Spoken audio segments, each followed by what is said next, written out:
नमस्कार, मैं हूं शुभे और आप देख रहे हैं न्यूज़ ऑन नेशन। भले ही इस वक्त पूरा देश समेत बिहार कोरोना महामारी से जूझ रहा है, लॉकडाउन लगा है, लेकिन बिहार के सियासी गलियारों में लॉकडाउन नहीं है। लॉकडाउन की बात हम इसलिए कर रहे हैं क्योंकि सियासत यहां पर चरम पर हो रही है और लगातार एक दूसरे पर आरोप प्रत्यारोप का सिलसिला भी जारी है।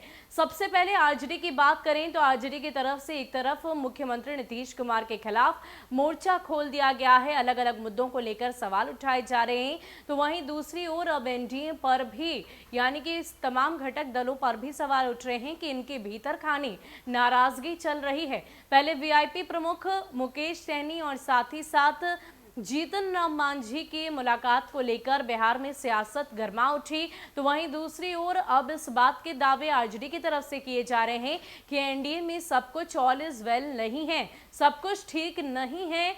ऐसा हम इसलिए कह रहे हैं क्योंकि जिस तरीके की तस्वीरें बिहार के एनडीए के भीतर देखने को मिल रही है, बीजेपी के भीतर खानी पूरी तरीके से नाराजगी है। वो अनुकंपाई मुख्यमंत्री नीतीश कुमार को लेकर बिल्कुल भी खुश नहीं है। उनकी तरफ से जो भी कार्य किए जा रहे हैं उसको लेकर बीजेपी के अंदर पूरा गुस्सा भरा हुआ है और किसी भी दिन फट सकता है। ये तमाम बातें आरजेडी के शक्ति यादव की तरफ से कही जा रही है।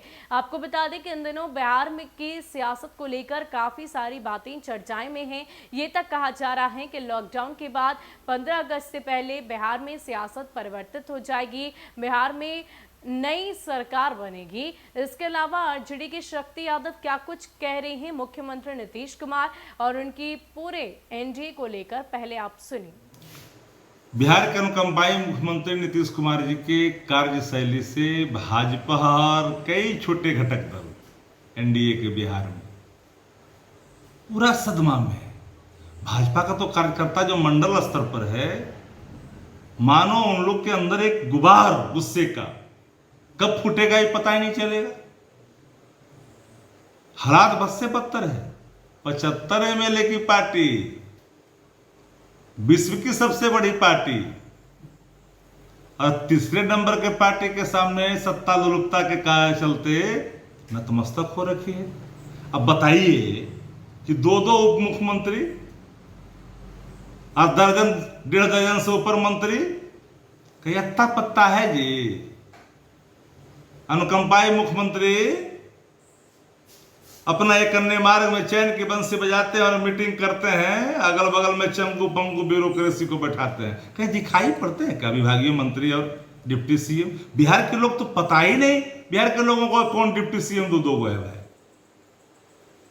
अचानक और देश के ताकतवर और प्रचार के प्रोधा गृह मंत्री जी और उनके राष्ट्रीय अध्यक्ष सब नतमस्तक है।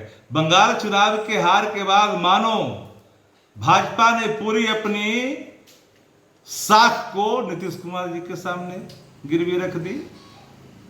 अब कोलाहल है।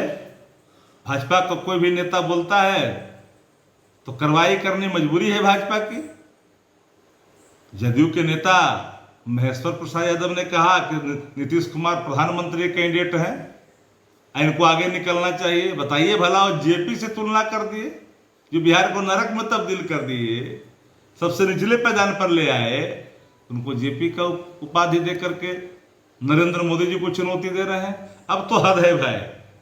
भाजपा जैसी पार्टी सत्ता लोलुप पार्टी, मैं तो कह सकता हूं कि शायद ही कोई पार्टी बनी होगी आजाद हिंदुस्तान में, जो अपनी सारी आभा, सारे कमिटमेंट, सब कुछ को सत्ता को के चलते गिरवी रख देती है और रख रही है। बिहार त्राहिमाम कर रहे हैं। तो बिहार में सत्ता परिवर्तन को लेकर कई तरह के दावे आरजेडी की तरफ से किए जा रहे हैं, लेकिन इन सब के बीच शक्ति यादव ने साफ तौर पर कहा है कि एनडीए के भीतर खाने ही नाराजगी चल रही है।